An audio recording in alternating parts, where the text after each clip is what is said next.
श्री जी के मंगल भाव स्वभाव, उन सब पर हम चर्चा तो करेंगे। लेकिन ही स्पष्ट कर दूं बंधुओं, मैं ये बात अपने कहीं भी रस चर्चा होती है वहां जरूर कहता हूं, मैं श्री जी के भाव को अच्छे से सुना दूं और आप अच्छे से समझ जाओ तो ये समझ जाना कि वो श्री जी का भाव नहीं था, कुछ और था। क्योंकि श्री जी का भाव ना तो मैं अच्छे से सुना पाऊंगा और ना आप समझ पाओगे। किशोरी जी के भाव ना तो सुनाने के विषय हैं और ना समझने के विषय हैं, वहां तो उलझन ही उलझन बनी रहेगी, एक पहेली और नई नई कुछ ना कुछ प्रकट होती रहेगी। आप उसको भली भांति समझ नहीं पाओगे और ना मैं समझा पाऊंगा।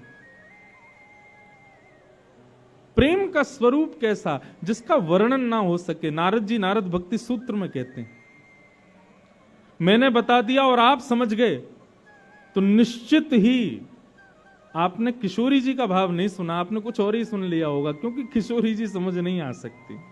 ये प्रेम समझ में आने वाली वस्तु है ही नहीं। बड़े बड़े रसिक जन जहां फेल हो गए वहां हम लोग पास कैसे हो सकते हैं। रसिक जनों ने खूब गाया श्री जी के भाव को और आज तक गाते आ रहे हैं, लेकिन अभी तक उनको पहचान नहीं पाए, उस भाव में प्रवेश नहीं कर पाए। तो हम आपकी कहां सामर्थ्य है उस भाव में प्रवेश करने की। पर फिर भी यथा योग्य जैसे जैसे भाव मन में प्रकट होंगे उनका वर्णन करने का प्रयास यहां करेंगे आप सबके मध्य में। हमारी श्यामा जी, किशोरी जी, उनका एक भाव जयदेव महाप्रभु कहते हैं उस भाव से मैं प्रारंभ करूं और फिर जहां ले जाएंगे। अब मैं कल से मैं बता रहा हूं मेरे इतने भाव आ रहे हैं, किसको बोलूं, किसको छोड़ूं, किसको रखूं, समझना बड़ा मुश्किल का काम है। पर फिर भी जो जो भाव आ रहे हैं सबको प्रणाम मात्र करेंगे। 4 दिन में जितना हो जाएगा उतना करेंगे। जयदेव महाप्रभु गीत गोविंद में एक भाव कहते हैं, श्री कृष्ण के प्रियाजू के प्रति प्रेम भाव और श्री प्रियाजू के कृष्ण के प्रति प्रेम भाव, इन दोनों में तुलना कीजिएगा किसके भाव ज्यादा सुदृढ़ हैं।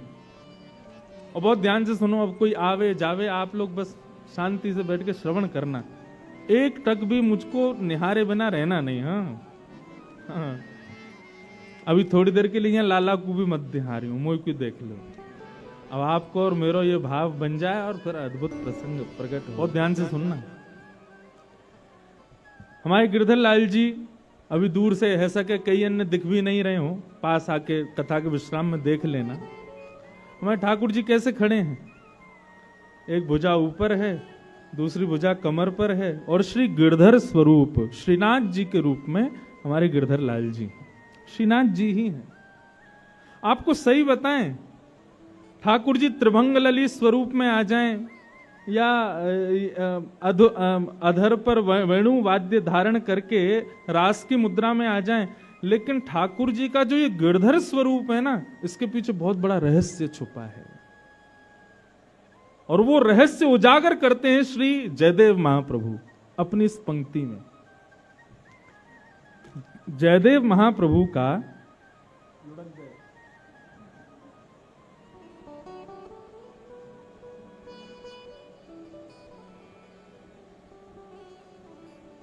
जय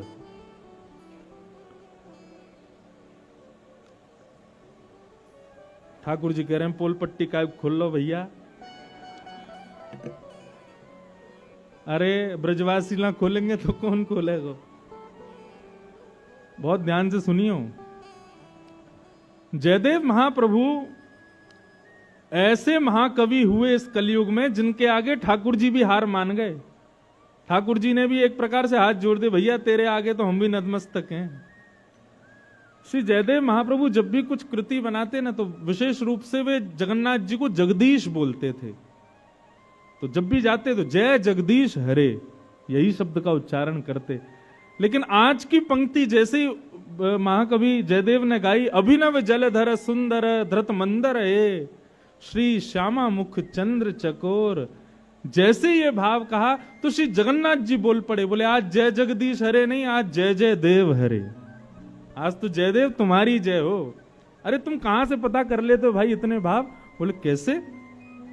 जयदेव महाप्रभु कहते हैं, बोले भगवान इंद्र ने कोप किया ब्रजमंडल पर, और तब ब्रजवासियों को रक्षा के लिए आपने गिरिराज जी अपनी इकन्नी उंगली पर धारण किए। आप जगत नियंता जगदाधार जगदीश हो, यदि आप अपनी भ्रगुटी टेढ़ी कर लो तो इंद्र की मजाल है कि वो बारिश करे। लेकिन हमने सुना इंद्र 7 दिन 7 रात्रि तक बरसाता ही रहा। आप चाहते तो क्षण भर में गिरिराज जी धारण करके और भ्रगुटी टेढ़ी करके कहते हे इंद्र, तो इंद्र नाक रगड़ता आपके चरणों में आकर के। लेकिन आपने उसको एक बार भी नहीं डांटा, और 7 दिन 7 रात्रि तक अविरल वर्षा होती रही। सामान्य वर्षा नहीं हुई थी वृंदावन में, श्याम मन तक वर्षा हुई थी, जो कि प्रलय काल के समय होती है। जिस वर्षा के होने पर पूरी पृथ्वी डूब जाएगी, ऐसी वर्षा वृंदावन में हुई थी। और आपने एक बार भी उस इंद्र को टोका नहीं। मुझे रहस्य पता चल गया, आपने क्यों नहीं टोका। ठाकुर जी बोले क्या रहस्य पता चला?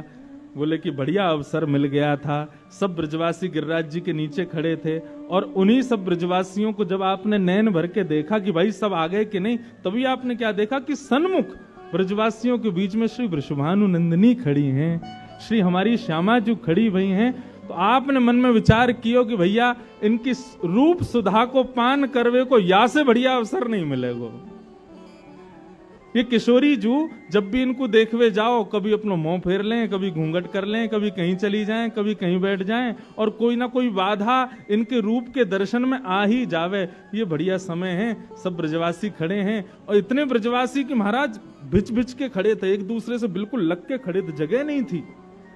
किशोरी जी अब हिल नहीं सकती, अब कहीं जाएंगी नहीं, ये बढ़िया अवसर है इनकी रूप माधुरी को दर्शन करवे को। तो जयदेव महाप्रभु बोले इंद्र तो 10-5 मिनट वर्षा करने वाला था, बल्कि आपने तो उसको और इशारे किए, बोले करता रहे। ये जब तक श्यामा जी सामने खड़ी हैं, इनकी रूप सुधा को पान करवे को अवसर मिलो है, तब तक तू बरसातो ही रहे। और महाप्रभु जी कहते हैं, बोले हमको तो एक रहस्य और पता चला। बोले क्या? बोले आपके वश की चलती तो 7 महीने बारिश होने वाली थी, वो तो इंद्र के भंडार खत्म हो गए, इसलिए 7 दिन में ही पूरे हो गए, नहीं तो आप तो इंद्र को रोकते ही नहीं।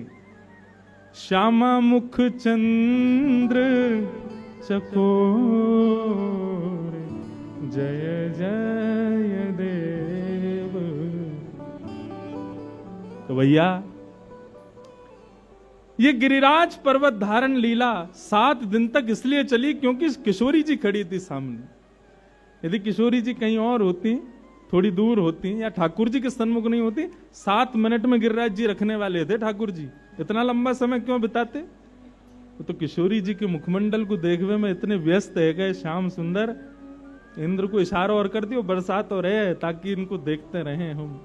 इसलिए भैया ये हमारे गिरधर लाल जी जो है ना, ये वो स्वरूप है जो निरंतर किशोरी जी को देखने में मग्न रहते हैं। जैसे आपके फोटोग्राफ खींचे जाते हैं ना, तो आप अपने फोटोज को दिखाते हुए व्यक्ति को कहते हो ये फोटो जब लिया गया था तब मैं वो कर रहा था, ये फोटो जब लिया गया था तब मैं वो देख रहा था। ऐसे ही भैया ये गिरधर स्वरूप जो है ना, ये किशोरी जी को निहारते हुए ठाकुर जी को स्वरूप है। यही अवस्था में तो ठाकुर जी देख रहे हैं किशोरी जी को। मानो किशोरी जी को देखते देखते ठाकुर जी भी भाव में आ गए हों। एक अंग से मानो किशोरी जी जैसे बने हो, दूसरे अंग से श्याम सुंदर है। तो या लैया भैया हमारे गिरधर लाल जी जो है ना, ये किशोरी जी के दर्शन करता ठाकुर जी हैं। कई लोग हमसे पूछे, बोले आपके लाल जी की नेत्र नीचे क्यों हैं? मैंने कहा नेत्र नीचे यहाँ हमारे हैं क्योंकि ये केवल श्री जी को ही देखना चाहें, बाकी औरन से नजर छुपा के नीचे खड़े रहें। लाओ श्री जी को सामने, प्रकट कर दो श्री जी को, तुरंत ठाकुर जी नेत्र ऊपर करके देखेंगे जरूर, क्योंकि ये स्वरूप केवल श्री जी को देखवे के काजे है और भाव नहीं है। तो ऐसे हमारी श्यामाजू के मुखमंडल के देखवे के सबसे बड़े रसिया कौन? हमारे गिरधर लाल श्रीनाथ जी। उस भाव से श्री गिरधर लाल विराज रहे हैं।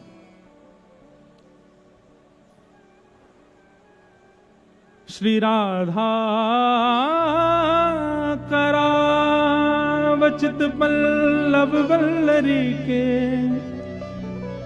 राधा पदांक विलसन मनमस्थली के, राधा यशो मुकुरमंत भगावली के, राधा विहार विपने मनताम मनु में। ऐसे श्याम सुंदर को सुख देवे के लिए और रसिक जनन को वह सुख की बिंदु बरसावे के लिए श्री किशोरी जी ने वृंदावन की रचना की है। वृंदावन स्वयं श्री किशोरी जी ने ही अपने हाथों से निर्माण किया है।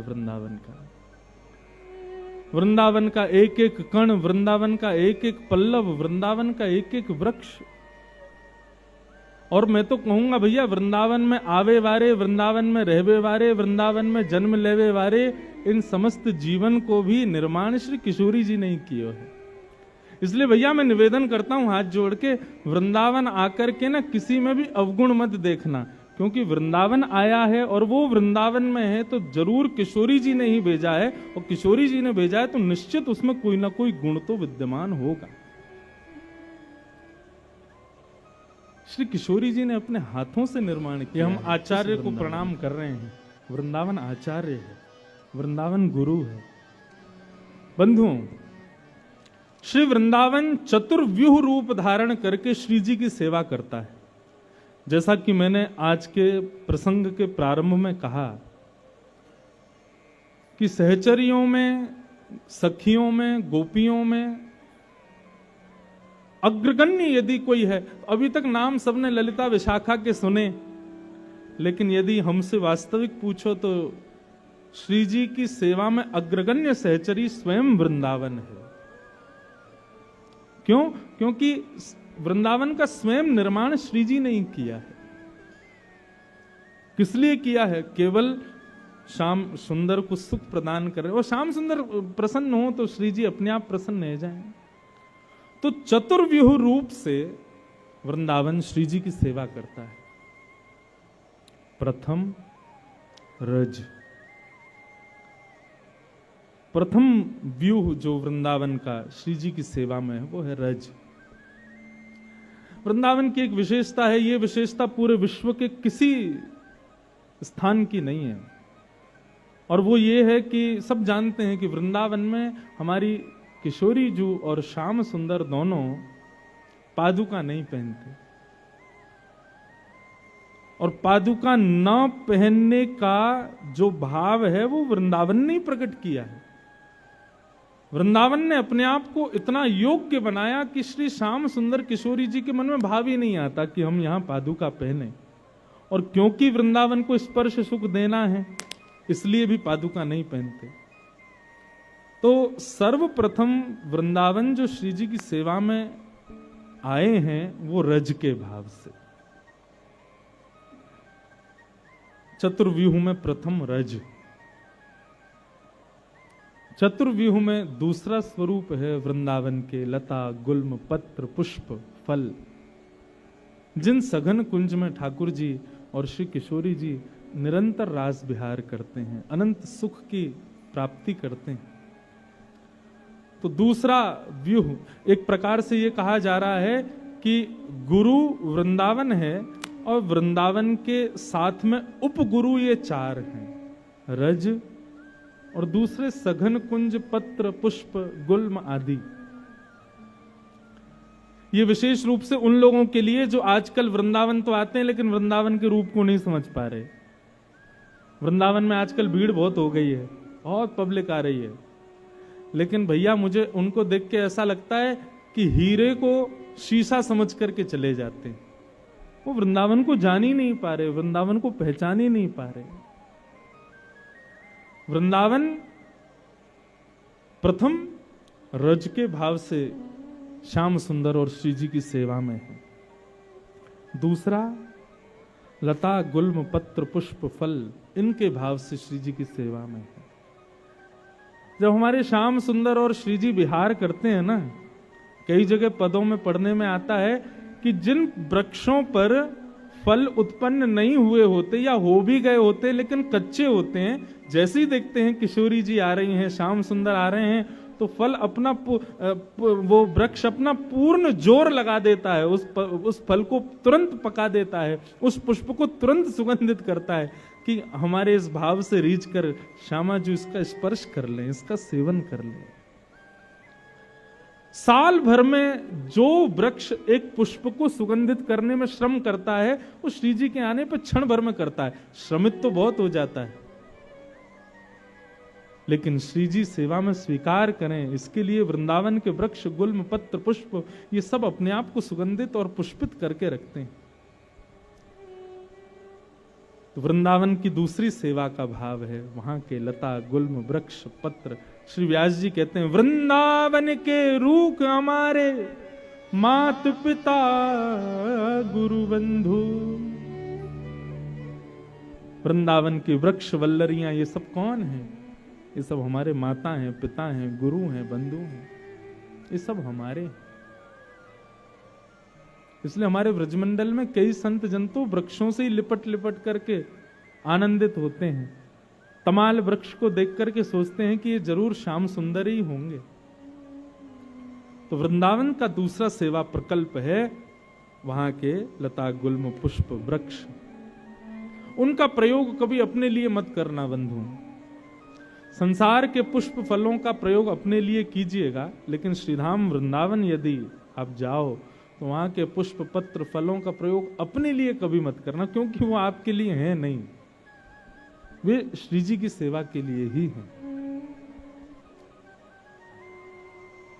हमारे लाल जी यहां नागपुर में विराजते हैं, तो यहां पर सेवा में आने वाले पुष्प भी राधा बाग से ही आते हैं। किशोरी जी के बाग के पुष्प ही सेवा में पधारते हैं। परिवार ढांडनिया परिवार ने एक बाग ही ऐसा बनाया जहां के पुष्प सब श्री जी की सेवा में ही जाते हैं, और बस ये 4 दिन के लिए वो कुछ पुष्प हमारे लाल जी के पास भी आ जाते हैं, नहीं तो श्री जी के पास ही जाते हैं हमेशा। वास्तव में ये बात तो भागवत में भी प्रमाणित है कि पृथ्वी अपने ऊपर अन्न पुष्प फल इन सबका प्रादुर्भाव हमारे आपके लिए नहीं करती है। भागवत में कथा आती है, पृथु महाराज का चरित्र आता है, जिनकी वजह से धरती को पृथ्वी कहा जाता है। पृथु महाराज के चरित्र में भाव आता है कि पृथ्वी ने एक बार अपनी समस्त बीज उत्पन्न करने की, फलों को उत्पन्न करने की, पुष्पों को उत्पन्न करने की समस्त शक्तियों को अपने अंदर समेट लिया। क्यों? क्योंकि मानव इन सब का उपभोग करता था अपने लिए, ठाकुर जी की सेवा में नहीं लगाता था। पृथु महाराज जब प्रकट हुए तो सबने प्रार्थना की, महाराज पृथ्वी बंजर हो गई है, इस पर वृक्ष नहीं होते, अनाज नहीं होता, आप कुछ करिए, आप हमारे राजा हैं। तब पृथु महाराज ने पृथ्वी से प्रार्थना की, यज्ञ किया, तब पृथ्वी प्रकट हुई और भूमि देवी ने प्रकट होकर के कहा, आज्ञा करें महाराज। तब पृथु महाराज ने कहा कि आप क्यों बंजर हो गई हो, पुष्प फल बीज ये सब आपने क्यों समेट लिए अपने अंदर? तो पृथ्वी कहती है, क्योंकि मानव मेरा उपभोग कर रहा है। मैंने अनाज को, फल को, वृक्ष को, पत्तों को, पुष्पों को आप सबके उपभोग के लिए नहीं निकाला है, मैंने इसलिए निकाला ताकि कोई एक भक्त मुझे मेरे से उत्पन्न होने वाले उन फलों को, पुष्पों को, आदि आदि वस्तुओं को ले जाके ठाकुर जी को अर्पित करे, फिर स्वयं पाले, मुझे कोई आपत्ति नहीं। लेकिन ठाकुर जी को बिना निवेदित किए खुद सेवन करता है, मुझे बहुत कष्ट होता है। इसलिए पृथ्वी ने अपनी समस्त शक्तियों को दबा लिया। तब पृथु महाराज ने वचन दिया, बोले मैं वचन देता हूं आज के बाद वैष्णव परिवार में बिना भोग लगे कोई भी अन्न नहीं पाएगा।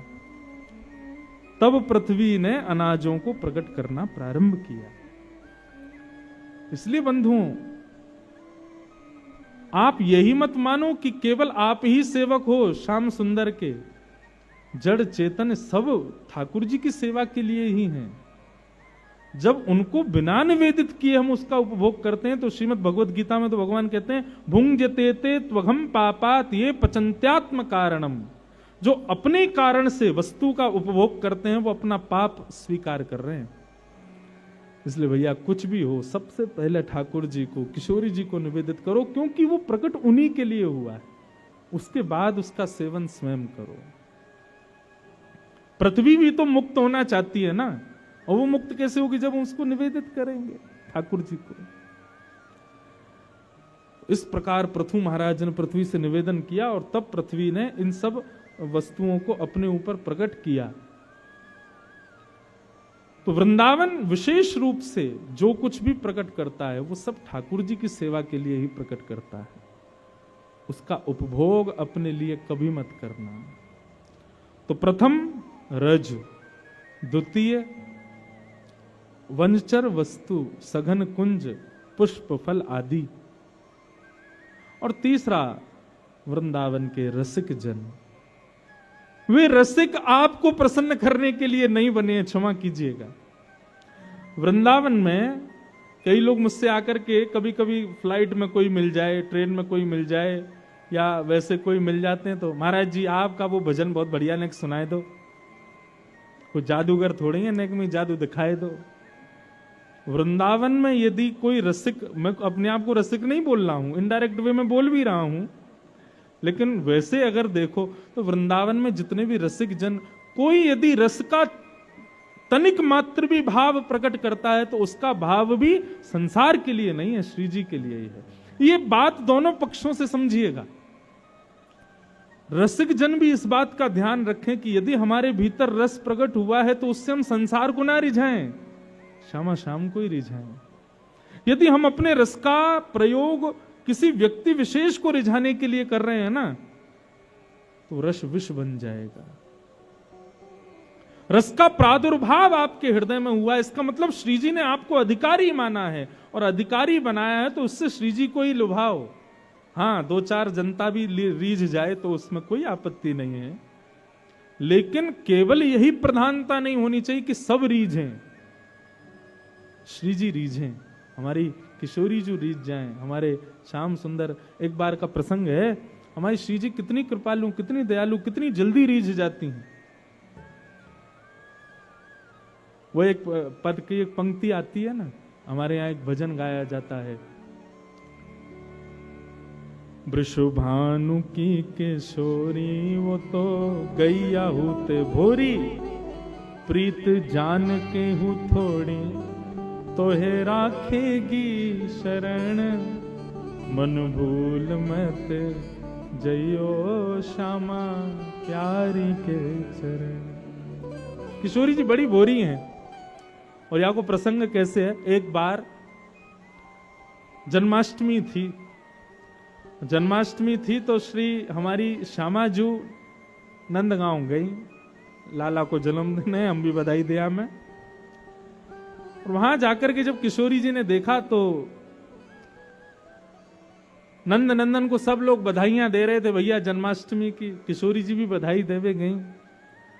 नंद नंदन क्या कर रहे थे कि सामने आने वाले लोग जो उनको बधाई दे रहे थे वो अपना हाथ आगे करें, या अपना वस्त्र का भाग आगे करें, या अपना पल्लू आगे करें, या कोई पात्र आगे करें, उसको ठाकुर जी भर देते थे।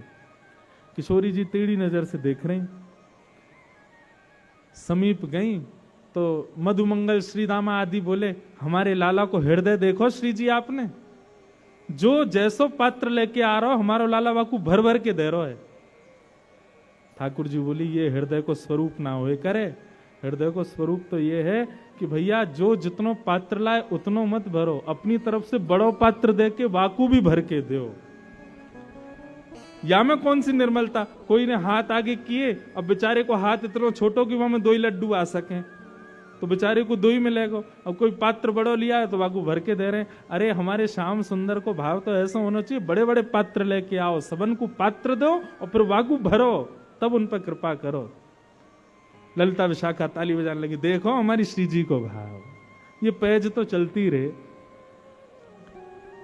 हमारी श्री जी तो बड़ी कृपालु, बड़ी दयालु, नेक नेक में ही दया कर दें, नेक में ही कृपा बरसा दें। हमारे श्याम सुंदर कभी कभी श्री जी को दिखावे के काजे कृपा करें, देखो हमने वो कृपा करी, लेकिन श्री जी दिखावे ना है, श्री जी को भाव ही ऐसा होवे कि ठाकुर जी वही में ही हार जाएं, कि आके आगे और कहा करें हम। तो श्री जी को स्वभाव है। तो इसलिए भैया यदि आपके भीतर रस आया है, आपके भीतर भाव आया है, उस भाव से, उस रस से, उस ज्ञान से, उस भाव से संसार को मत रिझाओ। ये वृंदावन चतुर्व्यूह से श्री जी की सेवा करता है। तो तीसरा व्यूह जो है वो रसिक है, रसिक जन। वृंदावन के रसिक जन हो या वृंदावन के बाहर रहने वाले रसिक जन हो, वे सब अपने भाव से किशोरी जी को प्रसन्न करें, उनको आनंदित करें, ऐसा भाव। और चौथा वृंदावन का जो भाव है वो श्री यमुना जी, रज वृक्षवल्लरी सघन कुंज, रसिक जन और श्री यमुना। इन चतुर्व्यूह रूप से वृंदावन श्री जी की सेवा करता है, हमारे श्याम सुंदर की सेवा करते हैं, उनको लाड़ लड़ाते हैं, उनको प्रसन्न करने का भाव करते हैं। इसलिए वृंदावन आओ तो इन चारों की शरण ग्रहण करो, रज सघन कुंज लता गुल्म पत्र पुष्प, रसिक जन और श्री यमुना जी। इन चारण को प्रणाम प्रथम करो, वाके बाद बिहारी जी को दर्शन करो, वाके बाद राधा वल्लभ जी को दर्शन करो, वाके बाद राधा रमण जी के पास जाओ। अभी हम लोग चूक क्यों रहे हैं पता है? ये वृंदावन को सेल्फी पॉइंट और ये रील्स बनाने की स्थिति में क्यों लिया है हम लोग? क्योंकि हमने गुरु का आश्रय तो लिया ही नहीं। हमने 4 गुरुओं को छोड़ सीधे ठाकुर जी का दर्शन किया, हम उसको समझ ही नहीं पाएंगे, हम उनको जान ही नहीं पाएंगे। मैथ्स की बुक है, साइंस की बुक है, सोशल स्टडीज की बुक है, और बुक समझ में तो तब आएगी ना जब गुरु का आश्रय लोगे।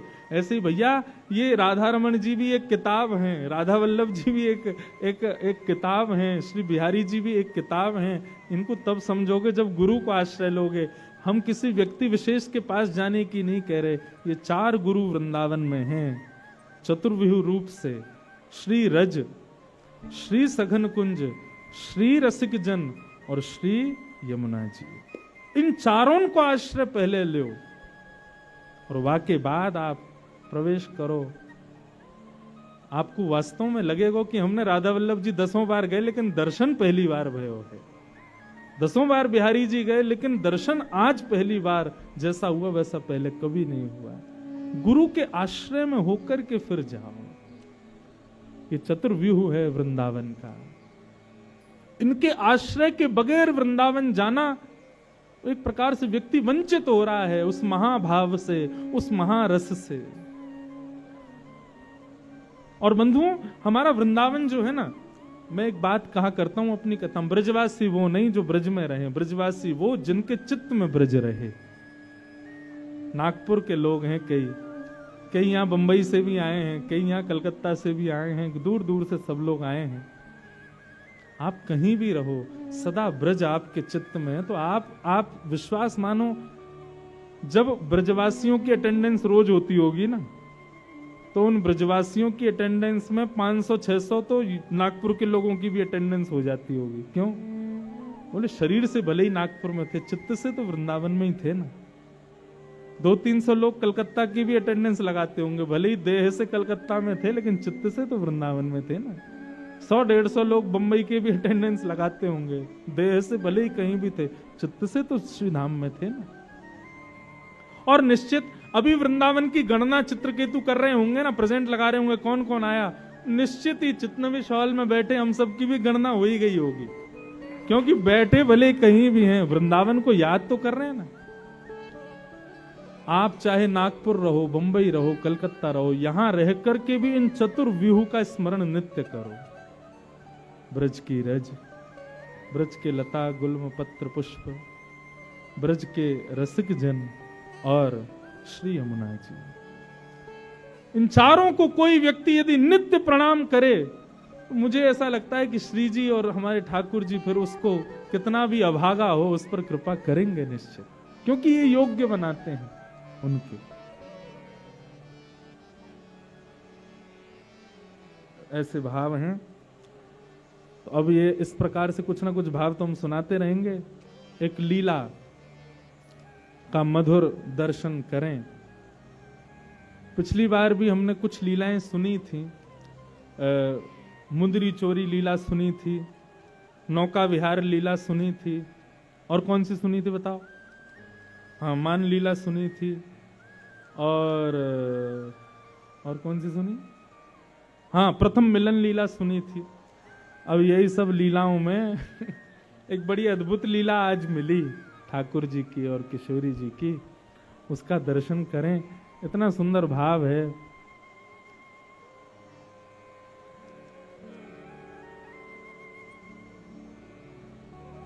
सूरदास जी का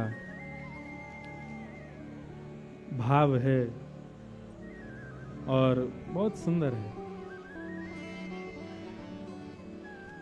ऐसा भाव है कि भैया श्री कीर्ति मैया,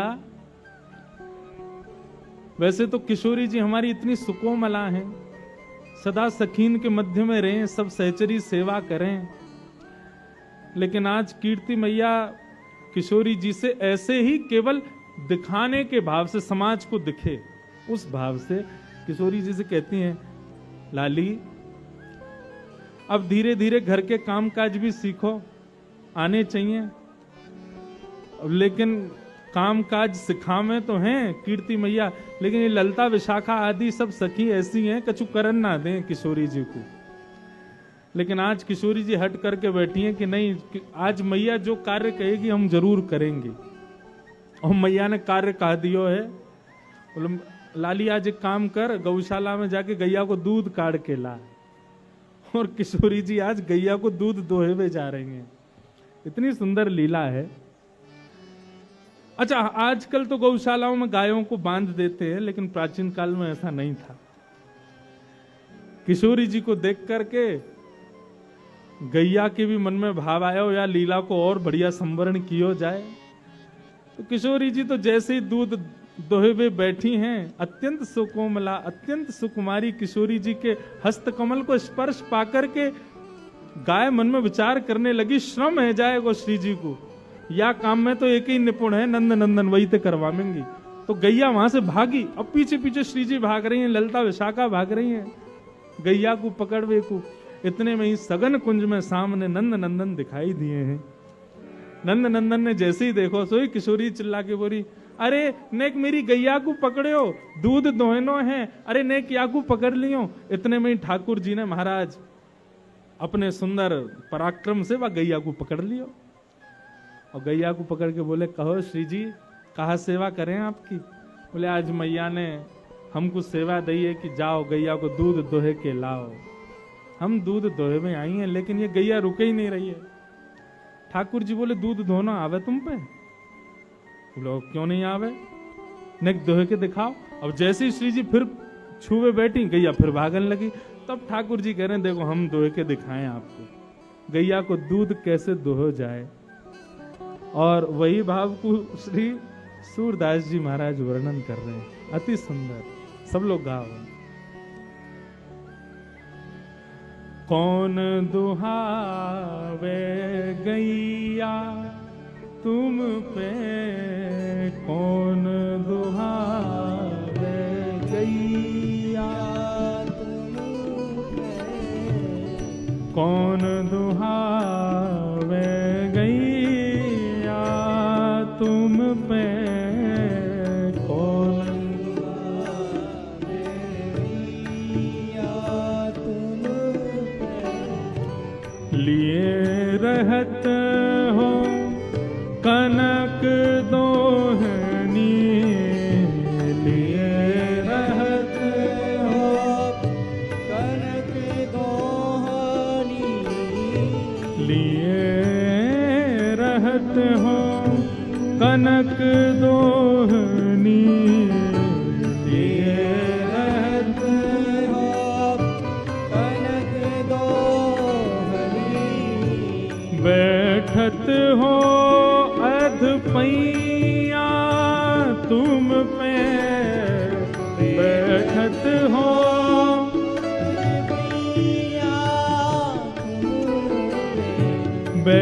बैठत हो अधपैया तुम पे बैठत हो अधपैया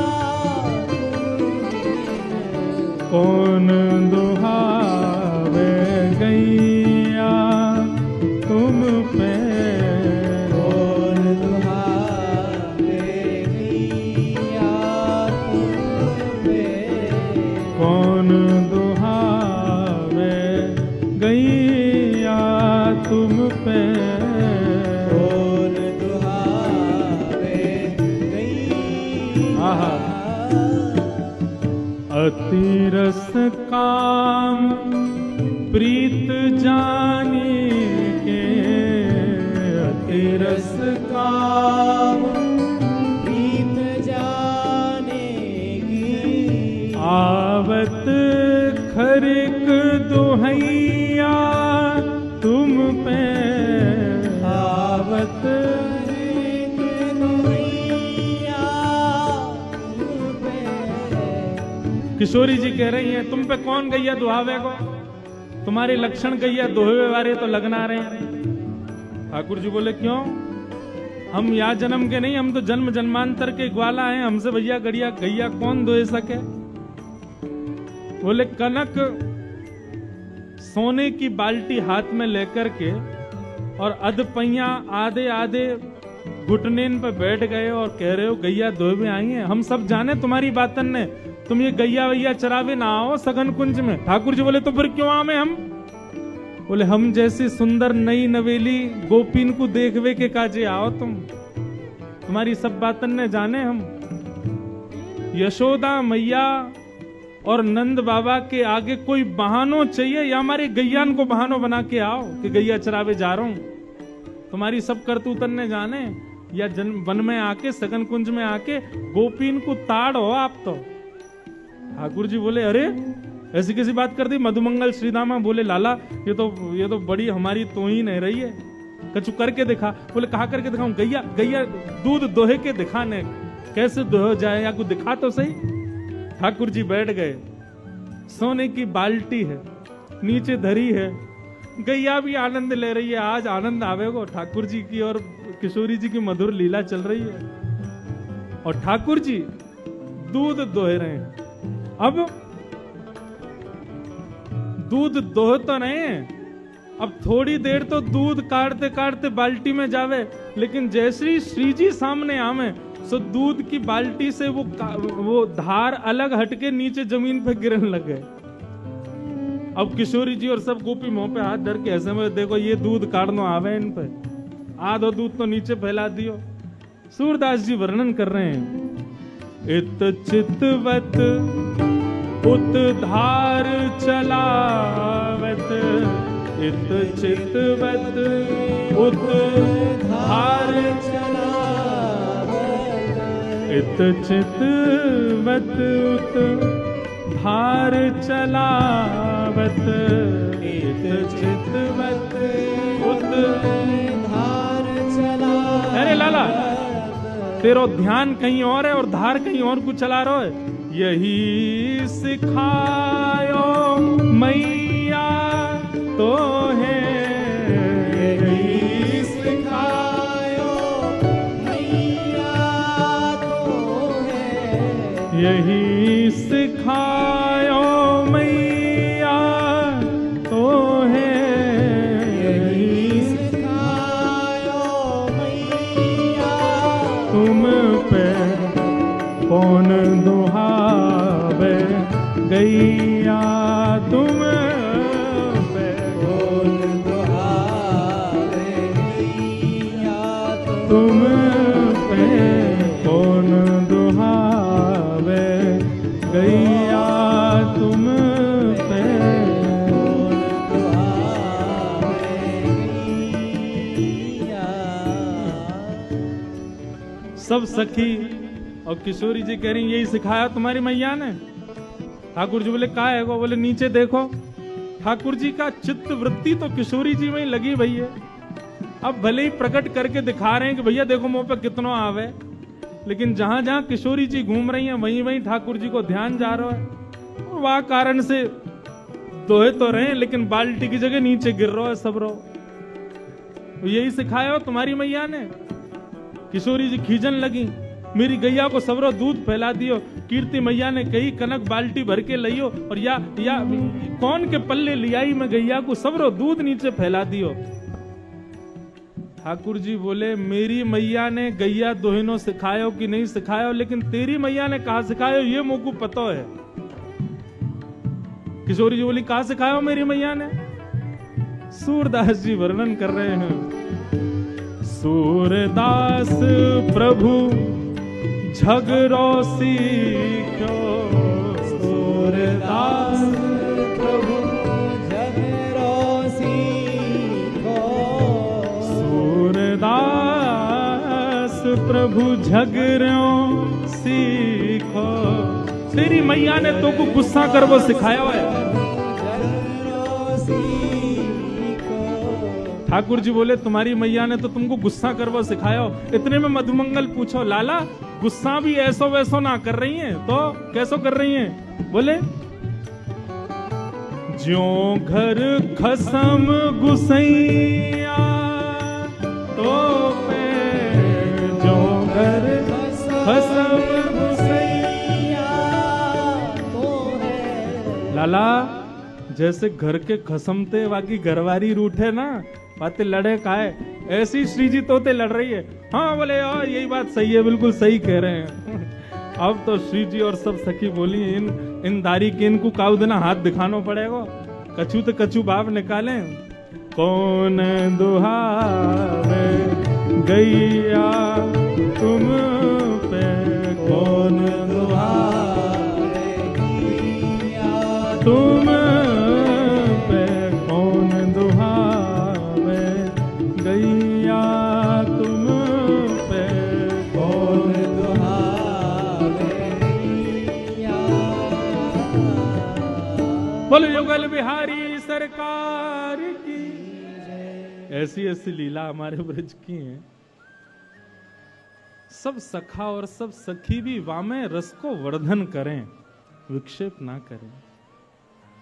लाला श्री जी तो पे ऐसे गुस्सा करें, बुरो मत मानियो, जैसे कोई खसम पे वाकी घरवारी गुस्सा करे।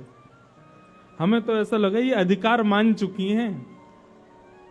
सब सखी ललिता विशाखा पीछे डंडा लेके भागी। बोले भाई बताएं ज्यादा संबंध बना रहा है हमारी श्री जी या कार्य कलूटे को खसम मानेंगी अपनों।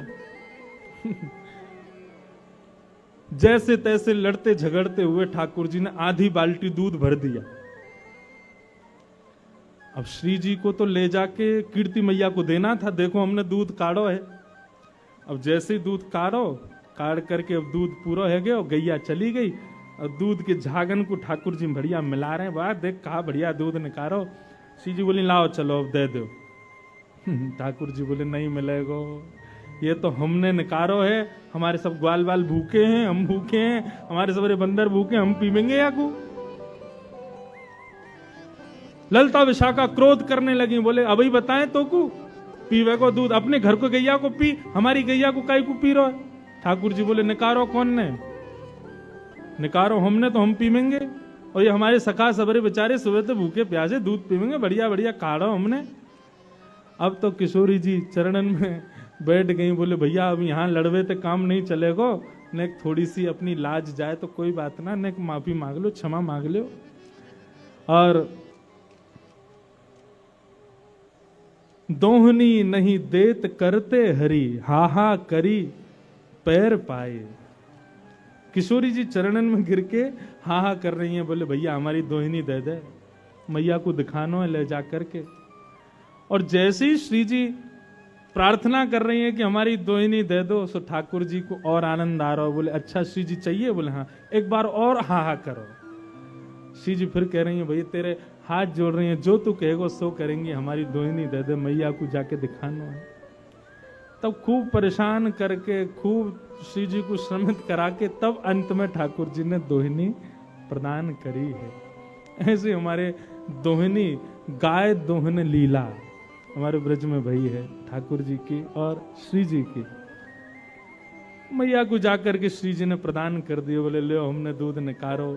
आज कीर्ति मैया ने खूब नजर उतारी है, बलैया लई है, बोले जय हो हमारी श्यामा जू ने आज पहली बार दुग्ध निकारो। महाराज पूरे बरसाने में एक एक बूंद वह दूध की बांटी गई है। क्यों? श्री जी ने दूध निकारो है। लेकिन असलियत तो सब जानने कौन ने निकारो, हमारे लाला निकार के लाए हैं। ऐसी मधुर भाव से सूरदास जी ठाकुर जी की मधुर लीलाओं का वर्णन कर रहे हैं। बंधुओं, ये परस्पर जो प्रेम भाव है ना, ये केवल हम आप सबको उस रस का केवल एक बिंदु चखाने के लिए श्री जी और ठाकुर जी करते हैं।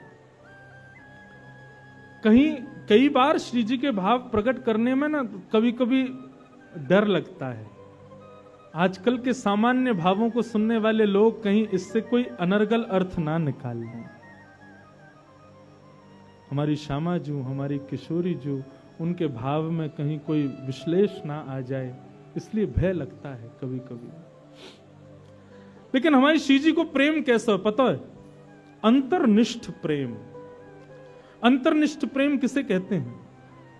सामने देखोगे तो ऐसा लगेगा कि लड़ रही हैं, गुस्सा कर रही हैं, लेकिन जैसी श्याम सुंदर चले जावे वाके बाद श्री जी को प्रेम मानो रोम रोम से प्रकट हो गए।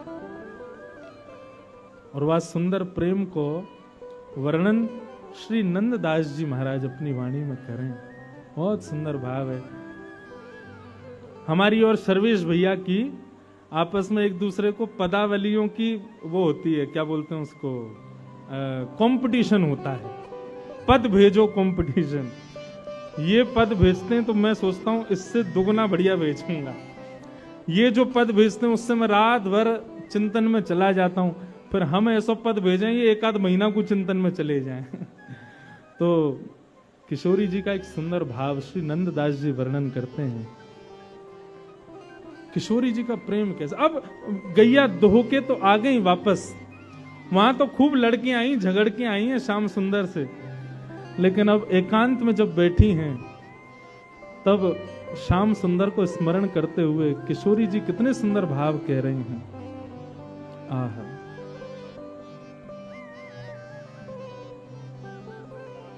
बहुत सुंदर भाव।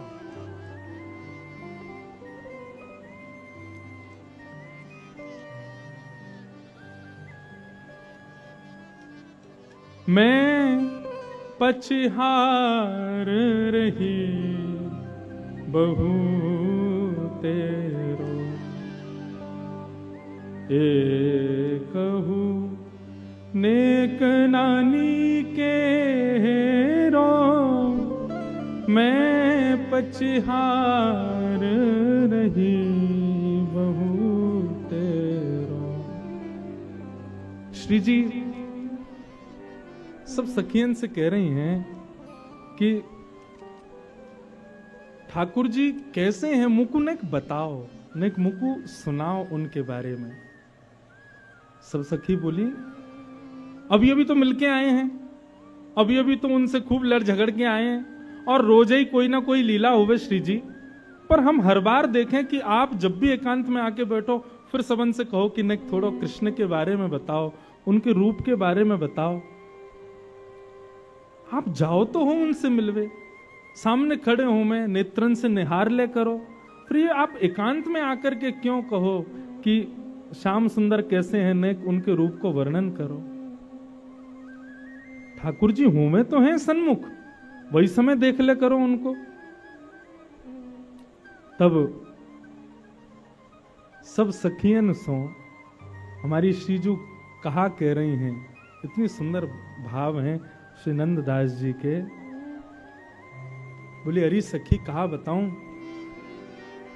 तुम लोग बड़ी सौभाग्यशाली हो जो नयन भर के श्याम सुंदर को देख लेती हो, लेकिन मेरी स्थिति ऐसी होती है कि एक क्षण से अधिक यदि मैं नेत्रों से श्याम सुंदर को देखती हूं तो उतने में मेरी स्थिति क्या होती है, छिनहि में भर आवत पानी, श्याम रूप कहाँ छिन में जान। ऐसा रूप है श्याम सुंदर को कि मैं एक क्षण से भी ज्यादा निहारवे को प्रयास करूं तो एक क्षण से अधिक देखने पर मेरे नेत्रों में जल आ जाता है। मुझे नेत्र बंद करने पड़ते हैं। दो कारण हैं। पहले तो जल आ जाता है, कहीं और रुदन ना हो जाए, कहीं और जल आया तो श्याम सुंदर श्रमित हो जाएंगे। वो जो लीला हमारी मान की थोड़ी झगड़े की चलती है, उस बीच में यदि अश्रुपात हो जाए तो ऐसा लगेगा रस में नमक घोल दिया हो। इसलिए मैं जानबूझ करके श्याम सुंदर से अपने नेत्रों को बचाती हूं, उनको नहीं देखती। क्यों? एक क्षण से अधिक देखूं तो नेत्र सजल हो जाते हैं। बंधुओं, श्री जी के प्रति श्याम सुंदर के भाव सुनोगे ना, सुख मिलेगा, लेकिन श्याम सुंदर के प्रति श्री जी के भाव सुनोगे ना, नेत्र सजल हो जाएंगे। छिन ही में भर आवत पानी, श्याम रूप कहां जिनमें जान। एक क्षण में ही मेरे नेत्र सजल हो जाते हैं, मैं उनके रूप को निहार नहीं पाती हूं। और दूसरा भाव क्या कहती हैं? दूसरा भाव मैं ठाकुर जी को इसलिए नहीं देख पाती, नैन दो छवि अमित अगाधा। अरे सखियों, श्याम सुंदर को रूप तो अपार है, और वह अपार रूप को देखवे के काजे नेत्र केवल दो ही हैं हमारे पास में। भाव समझिएगा, नयन दो छवि अमित अगाधा, और उसमें भी तापर पलक करत हैं वाधा। एक तो इतने सुंदर श्याम सुंदर, और उनको देखवे के काजे या जड़ विधाता ने दो ही आंख दी है, और इन दो आंखन से भी उनको निहारवे को प्रयास करें तो जल तो आ ही जावे, वाद से पहले ये पलक भी बाधक बन जाती हैं। बीच बीच में देखते देखते आंखें भर आती हैं, और उसके अलावा भरें भी ना तो आंखें श्रमित हो जाती हैं, तो पलक गिर जाती हैं। श्याम सुंदर सामने हो और उस समय पलक गिरती हैं तो गोपियां गोपी गीत में कहती हैं, त्रुटिर युगायते त्वाम पश्यताम जड़ उदीक्षताम। अरे जड़ विधाता, तू जानता नहीं था कि श्याम सुंदर हमारे सामने आने वाले हैं? तूने ये पलक क्यों बनाई? आपको पता है देवताओं में और मानव में अंतर क्या है? देवता अनमिष होते हैं, उनके पलक नहीं होती। मतलब स्वरूप तो ऐसा ही होता है, लेकिन जैसे हमारी पलक गिरती रहती है ना, ऐसे देवताओं की पलक कभी गिरती नहीं है। किशोरी जी कह रही हैं, अमित छवि और वाकु देखवे का जे नेत्र दो, और इन दो नेत्रन में भी सखी तामे पलक करत हैं बाधा। कैसे निहारूं उनको, कैसे देखूं? या हमारे मैं आप लोगों से प्रार्थना करूं कि मुझको कृष्ण के भाव सुनाओ, उनके रूप को वर्णन सुनाओ, उनके अंग प्रत्यंग को वर्णन सुनाओ, क्योंकि देखवे की सामर्थ्य मेरी नहीं है। श्री जी के इतने सुंदर भाव। श्री जी कहती हैं, अब एक सखी बोली, तो श्री जी बा कारे कलूटे को देखवे निकाय को है। अरे आप इतनी सुंदर हो, आप तो अपना प्रतिबिंब ही देख ले करो। आपको प्रतिबिंब को जो स्वरूप है ना, वह स्वरूप को ही ने सांवलो बना दिया जाए तो ऐसा लगेगा श्याम सुंदर ही है। आप तो खुद को ही देख ले करो। वह नंदनंदन को देख के कहा करना है आपको। तब श्री जी कहती हैं, जो ब्रज दीनो जन्म हमारो। अरे सखियों ध्यान से सुनो, यदि ब्रज में हमारा जन्म हुआ है तो ब्रज में जन्म लेने का एक ही कारण है। क्या? जो ब्रज दीनो जन्म हमारो, देखन को मन मोहन प्यारो। ब्रज में जन्म खाने पीने हंसने बैठने घूमने फिरने के लिए नहीं हुआ है। इस ब्रज में जन्म केवल श्याम सुंदर मनमोहन को देखने के लिए ही हुआ है। उनको नहीं देखेंगे तो कैसे काम चलेगा? हमारे यहां तो ब्रज की गोपियां श्रीमद् भागवत के वेणु गीत में कहती हैं। कभी अवसर मिलेगा ना, लाल जी के ससुराल में वेणु गीत भी सुनाए। श्री जी तो आ ही जावे। वेणु गीत भी बहुत सुंदर है श्रीमद् भागवत का। गोपी गीत सबने सुना है, लेकिन भागवत के कई ऐसे अप्रकट गीत हैं, उनका भी अद्भुत भाव है। जैसे वेणु गीत, युगल गीत, श्रीमद् भागवत के ऐसे। अब वेणु गीत में क्या होता है, ठाकुर जी वन चरा रहे हैं, गैया में वन में चरा रहे हैं गैया, और वहां बैठ करके वेणु वाद्य कर रहे हैं। उस वेणु की ध्वनि को सुन करके गोपियां नेत्रबंद करती हैं, और नेत्रबंद जैसे ही करती हैं तो हृदय में ही ठाकुर जी की वो छवि प्रकट हो जाती है जो वन में लीला हो रही है, और उसका वर्णन गोपियां करती हैं। अब श्याम सुंदर ऐसे चल रहे हैं, अब श्याम सुंदर ये लीला कर रहे हैं, वही वेणु गीत है। वेणु गीत में गोपियां कहती हैं, अक्षणवताम फलमिदम न परम विदाम। बोले भैया, ये नेत्र किस लिए मिले हैं?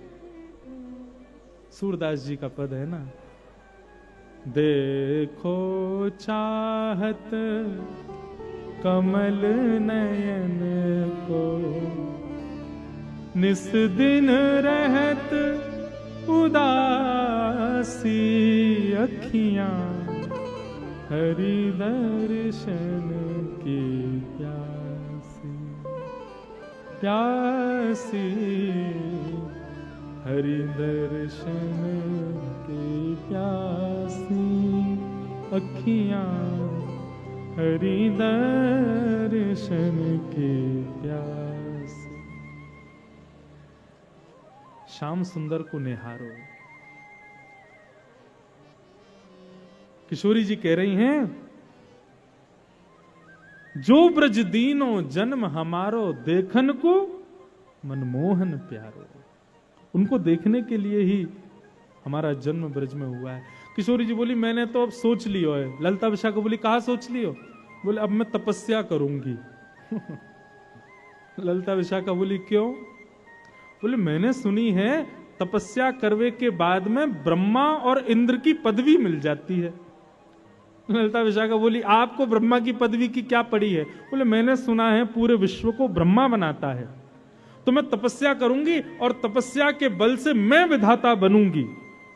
और यदि विधाता मैं नहीं भी बनी, तो ललिता विशाखा बोली, आपको विधाता बनने की क्या जरूरत है? आप विधाता को बनाओ, आप में इतनी सामर्थ्य है। किशोरी जी बोली, सही कह रही है, इस बार तो विधाता विष्णु ने बनायो, लेकिन अगली बार जब प्रलय के बाद पृथ्वी बनेगी तब विधाता को मैं बनाऊंगी। ललिता विशाखा बोली, आप विधाता को बनाओगी?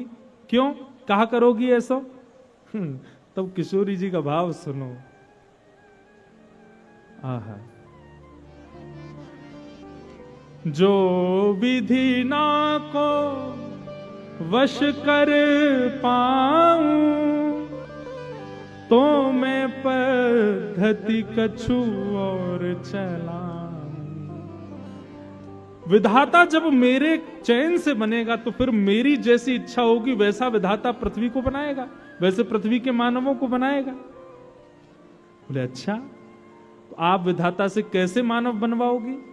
बोले, या विधाता ने तो 2 आंख वाले मानव बनाए, लेकिन जब मैं विधाता को बनाऊंगी या मैं विधाता बनूंगी, तब रोम रोम प्रति नैन बनाऊं। मैं विधाता को आज्ञा करूंगी कि भैया मानव बनाइयो, लेकिन मानव के जितने तेने रोए बना दिए ना बेमतलब के, कहा काम है इनको? इन प्रत्येक रोम में नेत्र प्रकट कर दियो। रोम रोम प्रति नैन बनाऊं, क्यों? ताकि अमित अगाधा स्वरूप जो श्याम सुंदर को है, हमारो अंग अंग वाको दर्शन करे, हमारो अंग अंग वाको निहारे। और सखी ने को एक और बात सुन, रोम रोम प्रति नैन बनाऊं, और उसमें भी इकटक रहें, ये नेत्र सदा खुले रहें, श्याम सुंदर को देखते रहें, उसके लिए पलक न बनाऊं। रोम रोम प्रति नैन बनाऊं, इकटक रहें, पलक न बनाऊं। तब का होगा, तब कछु कहे हुए सखी सब पूरन मन के आन। किशोरी जी कह रही हैं तब हमारी मन की मनोकामना पूरी होगी, और उस समय जब हमारे रोम रोम में नेत्र होंगे, बिना पलक के नेत्र होंगे, और जब श्याम सुंदर हमारे सामने आएंगे तब अपने प्रत्येक रों से उनका दर्शन करेंगे, तब हमारे मनोरथ पूर्ण होंगे, तब हमारी मनोकामना पूर्ण होगी। अब देखो, कृष्ण सन्मुख की किशोरी जी और कृष्ण विमुख किशोरी जी के भाव। आप यूं मत सोचियो कि हमारी किशोरी जी को कृष्ण के अधीन बता रहे हैं ये, रुक जाओ कल अभी आ जाएगा तो ठाकुर जी को अधीन बता देंगे। वहां में कोई अंतर थोड़ी, दोनों एक दूसरे के अधीन हैं, सदा एक दूसरे के सुख के भाव में तो विराजमान रहते हैं। हमारे बिहारिन देव जी तो एक पद में वर्णन करते हैं कि भैया ठाकुर जी मुकुट क्यों पहनते हैं पता है? अच्छा, मुकुट भी पहने तो सीधो पहनने बाद टेढ़ो क्यों पहने? तो बिहारिन देव जी का वो पद है, कल सुनाऊंगा, वो पद मुझे स्मृति में नहीं, उसमें बिहारिन देव जी का भाव है कि वो टेढ़ा मुकुट इसलिए पहनते हैं ताकि किशोरी जी जब संग चलें तो कहीं धूप की छांव, धूप के प्रकाश से किशोरी जी के चरणन में श्रम ना आ जाए, इसलिए छतरी पकड़वे को इतनो अभी समय ना है, तो अपने मुकुट को ही ऐसो टेढ़ो करके चलें कि मानो श्री जी जब चलें तो उनकी श्री जी के चरणन के ऊपर छतरी को काम ठाकुर जी को मुकुट करते हुए चले, ताकि श्री जी के चरणन को धूप की, सूर्य के प्रकाश से कोई श्रम नहीं आ जाए। दोनों ही अधीन हैं। ऐसे भवसागर में गोते लगवा देंगे महाराज कि जीवन भर उससे कभी निकल नहीं पाओगे। ऐसे हमारे श्री जी और ठाकुर जी के मधुर भाव। आहा,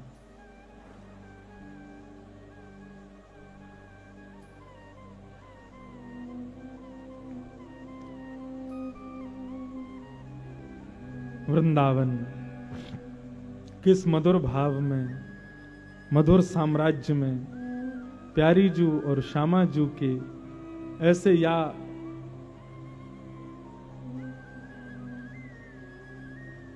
बिना किसी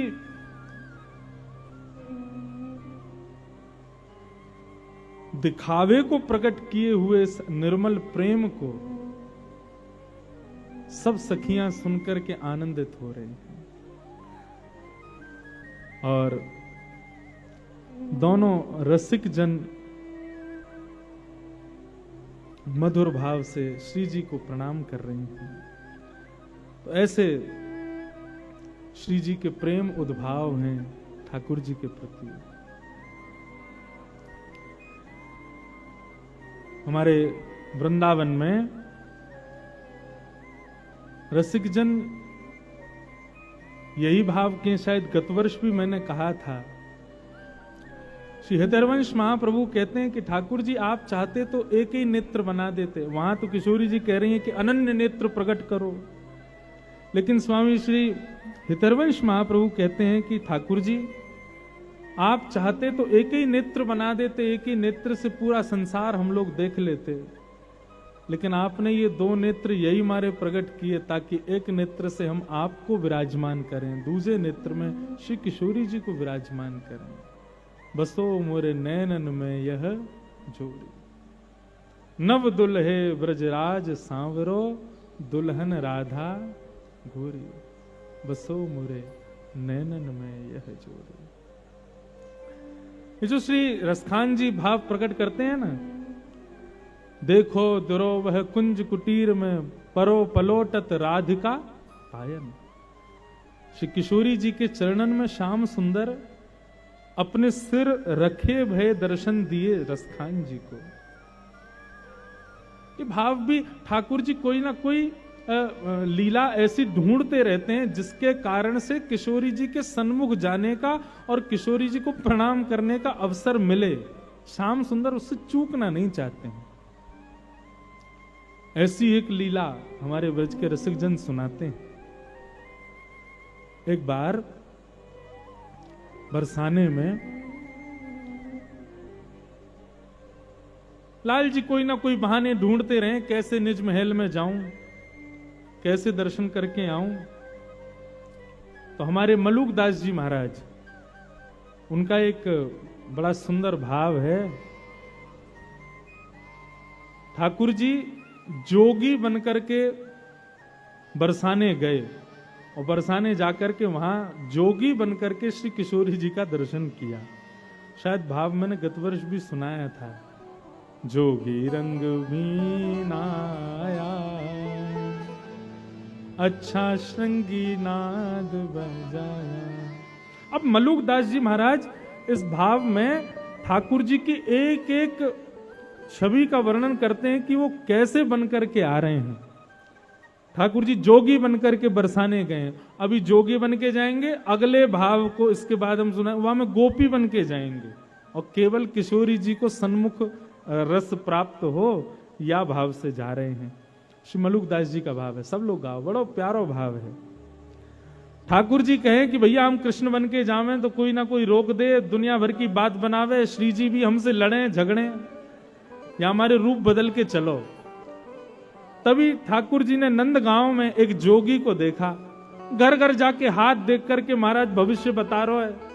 ठाकुर जी बोले ये बढ़िया है, मधुमंगल श्री दामा ऐसी पोशाक लाओ हमारे काजी। बोले क्यों, हम भी जोगी बन के जाएंगे। बोले क्यों, किशोरी जी की हाथ रेखा देख के आमे ने बता के आमे उनको भविष्य कैसा है।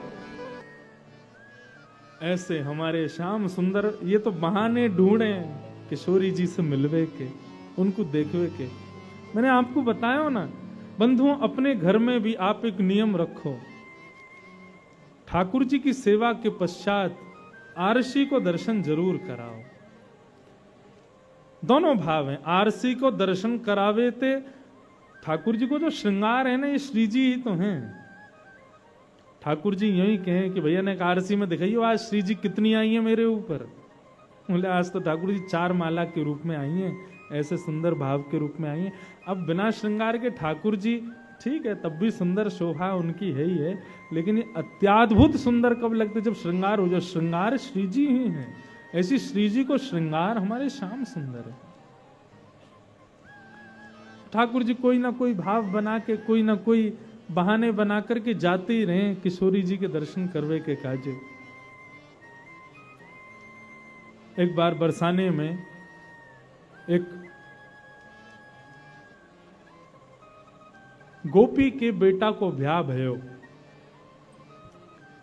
और वहां के बेटा को जैसे ही ब्याह भयो तो ठाकुर जी पहुंच गए वहां गोपी के घर, और गोपी से जाके कहें एरी तेने अपने छोरा को ब्याह कियो, किशोरी जी को आमंत्रण नहीं दियो। बोले अरे मैं कहा बताऊं, मुझको संकोच आ गयो, मुझको लाज भई कि भाई ऐसा छोटो सो ब्याह, किशोरी जी आएंगी, उनके समान व्यवस्था नहीं है, या हमारे मैं तो लज्जा के कारण किशोरी जी को नहीं बुला पाई। ठाकुर जी बोले तो पता कितना बड़ा अपराध है, बरसाने की श्री कुंवर राधिका जब बहू को देख लेंगी ना, तभी समझियो तेरी बेटा बहू तेरी सेवा करेगी। किशोरी जी के नेत्रन में बड़ी शक्ति है, वो जाकू देख ले वाकू अधिकारी बना दे। गोपी बोली अच्छा तो कहा करना चाहिए मुझको बताओ। ठाकुर जी बोले किशोरी जी के पास अपनी बहू को मिलावे ले जा। अच्छा कहीं नाराज तो, अरे नहीं किशोरी जी तो बड़ी दयालु हैं, बड़ी कृपालु हैं, वो कभी नाराज थोड़ी है सके। लेकिन हाँ यदि तू अपनी बहू को नहीं लेके जावेगी तो या तो 2 हानि होंगी, ऐसा भी है सके कि किशोरी जी श्रमित है जाए, नाराज है जाए, भाई बताओ ब्याह है को हमको बुलायो नहीं, और दूसरों तेरी ये बहू सदा अभागी रहेगी, अयोग्य ही रहेगी, किशोरी जी की दृष्टि नहीं पड़ी आप पे। गोपी बोली तुम ही बताओ कहा करूं। बोले जा अपनी बहू को मिला के ला, लेकिन वहां से पहले किशोरी जी से एक बार आज्ञा लिया, जब उनको समय हो तब ले जाइयो। गोपी गई, जाके किशोरी जी से क्षमा मांगने लगी, श्यामा जी मेरे बेटा को ब्याह भयो लेकिन मैंने आपको आमंत्रण नहीं दियो। किशोरी जी बोली कोई बात नहीं, ठीक है, अब बता तू अपनी बहू को लेके कब आ रही है। बोले मैं वही की आज्ञा ले आई हूं, आप कहो तो ले आऊं। किशोरी जी बोली हाँ लेके आ। अब यहाँ पे ठाकुर जी ने वो गोपी तो भेज दी किशोरी जी के पास में, और स्वयं पहुंच गए बाकी बहू के पास। बड़ी थक गई होगी, ब्याह भयो नयो नयो? हाँ श्याम सुंदर, थक तो गई हूं। तेरी सास मुंह से कह के गई, मैं तो जा रही हूँ 84 कोस की परिक्रमा, गोवर्धन की परिक्रमा लगा के आऊंगी, बाकी तो समय लग जाएगा। अब देख यही बढ़िया समय, तू सो जा, और तेरे घर को जो काम है हम और तेरो खसम मिलके हम लोग सब संभाल लेंगे, तू सो जा। वह गोपी को तो दियो सुलाए, और स्वयं वह गोपी को श्रृंगार कर लियो, और सज धज के बिल्कुल घूंघट करके बैठ गए ठाकुर जी। ये बहाने हैं ठाकुर जी के, किशोरी जी के दर्शन के। गोपी आई आकर के बोले, अरे बहू जल्दी चल, श्यामा जी ने तो को बुलायो है। और ठाकुर जी लहंगा फरिया बढ़िया चुनरी उनरी पहन के बढ़िया तैयार बैठे। हाँ मैया चलो। अच्छा, बोलनी चाल आदि तो वहां में कोई अंतर ना बता सके कि कोई सखी जा रही है कि सखाई है। ठाकुर जी की चाल आदि सब ऐसी हैं, मतवारी चाल है, ऐसा लगे कि गोपी हो, और नहीं भी हो तो हमारे ठाकुर जी को तो काय बात में निपुण है, यही में तो निपुण है वो। ऐसी गजगामिनी चाल चलते हुए जा रहे हैं किशोरी जी के पास दर्शन करने के लिए। सुंदर सखी को रूप धारण करके आए हैं। आहा, कितने सुंदर लाल जी हैं। सूरदास जी उसको वर्णन कर रहे हैं।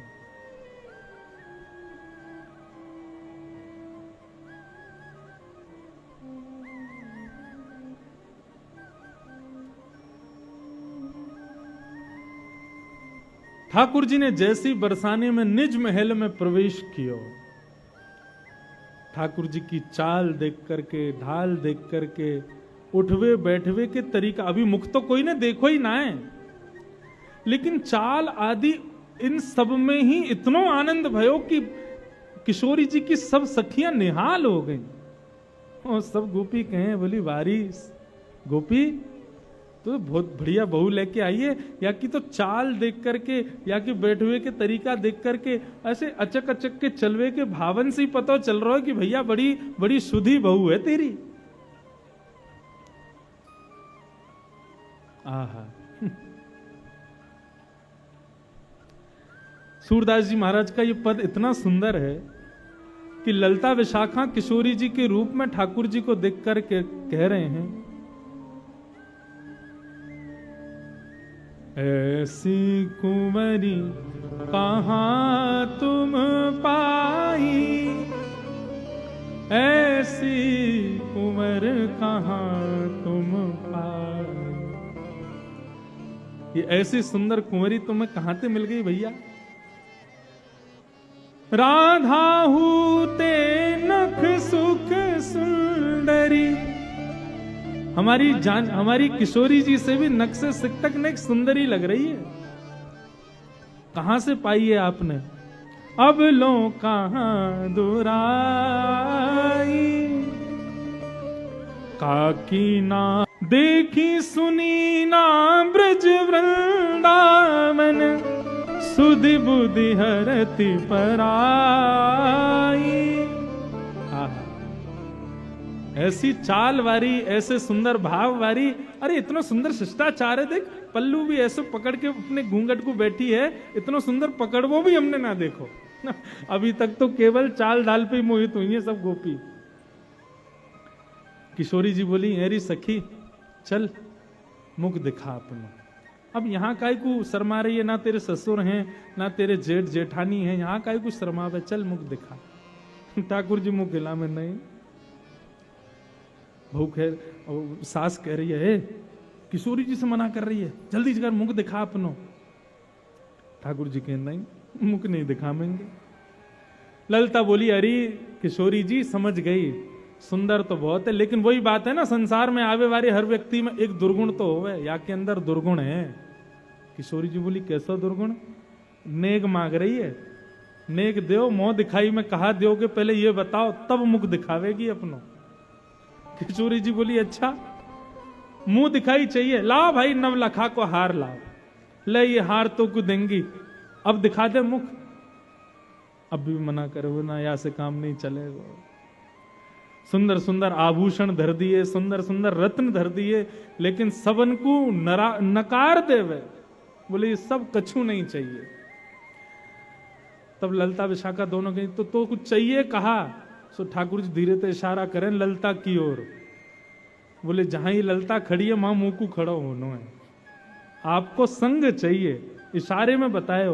किशोरी जी बोली अच्छा, निज महल में निज सहचरीन को संग चाह रही है। सोई ठाकुर जी से रिलाया, बोले हाँ यही चाहिए। बोले अच्छा ये चाहिए तो हम तो को निश्चित प्रदान करेंगे। धन्य सुहाग भाग है या को यह जुवतन की मन भाई, सूरदास प्रभु हरिष मिले हंसी ले उर कंठ लगाई। जैसे किशोरी जी ने कही कि हम अपनी निज सहचरी में तो को वास देंगे, ये नेक स्वीकार कर। जैसे ये नेक दियो है, तुरंत श्याम सुंदर ने अपनो पल्लू जैसी हटायो। श्याम सुंदर को मुखमंडल देख करके सब गोपियां तो निहाल हो गईं, और किशोरी जी ने जाकर के ठाकुर जी को हृदय से लगा लिया। ऐसे मधुर लीला, मधुर मिलन के भाव को देख करके सब सखियां बलैया ले रही हैं ठाकुर जी की। ऐसे हमारे लाल जी दुनिया भर के नाटक बना बना करके, दुनिया भर के भाव निर्मित करके किशोरी जी के दर्शन करवे जाओ। ऐसी श्याम सुंदर की मधुर लीला हमारे ब्रज में सुनाई जामे। सदा चिर जीवो यह जोरी। बस हमारी तो यही भावना है कि हमारे लाल जी, हमारी किशोरी जो, हमारी श्यामा जो सदा ऐसे प्रसन्न रहें। बस इनकी प्रसन्नता ही हमारा सर्व सुख है। तो भैया ऐसे मधुर मधुर लीला हैं ठाकुर। अब देखो ये सब भावना सब कथाओं में नहीं सुनाए जाते, अधिकारी अनधिकारी का भाव रखना पड़ता है। अब ठाकुर जी की इन लीलाओं को यदि सामान्य व्यक्ति सुनेगा ना, तो ठाकुर जी के प्रति दुर्भाव प्रकट करेगा। बताओ ये भगवान हो के ऐसी लीला करते हैं? अरे भैया ये भगवान हो को जगत के लैया, ये हमारे ब्रजमंडल को तो लाला है। ललित किशोरी प्राण धन जे ब्रज को एक खिलौना है। ये तो हमारे ब्रज के खिलौना है, वहां वही भाव से विराज रहे। तो ऐसे मधुर भाव और सुंदर हम सुनेंगे। एक सुंदर आपको प्रति प्राप्त हुई है सब लोगों को। नित्य इस कथा के विश्राम दिवस में हम लोग इस भाव को नित्य गाएंगे। 2 मिनट सब लोग इधर देखो। जिन लोगों को मिल गई है वो बढ़िया है, जिनको नहीं मिली वो बगल वाले को शेयर करा दियो हैं।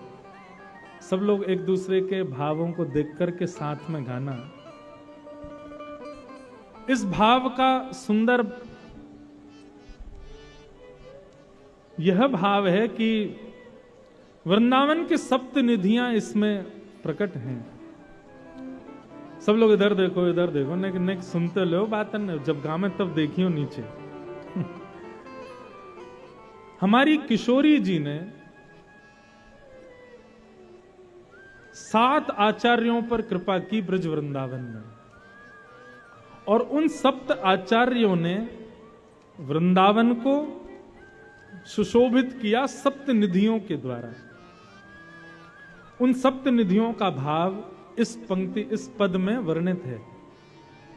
हमारे लाल जी की कृपा से ये पद लाल जी की ही रचना है। इसके रचनाकार कौन है? हमारे गिरधर लाल जी ही हैं। तो इसलिए अब हमने ये भाव रखा है, जहां भी कोई ऐसी रस चर्चा होगी उस कथा के विश्राम में इस भाव को निश्चित गाएंगे, ताकि वृंदावन को प्रणाम हो। तो जैसा सब जानते हैं कि श्री राधा रानी ने वृंदावन की रचना की है, तो वृंदावन में बिहारी जी की भी रचना कौन ने करी? श्री किशोरी जी ने करी है। श्री राधा वल्लभ जी की भी रचना किशोरी जी की है। राधा रमन जी की भी रचना किशोरी जी की है। किसी मूर्तिकार ने नहीं बनाया इनको, श्री जी ने ही बनाया।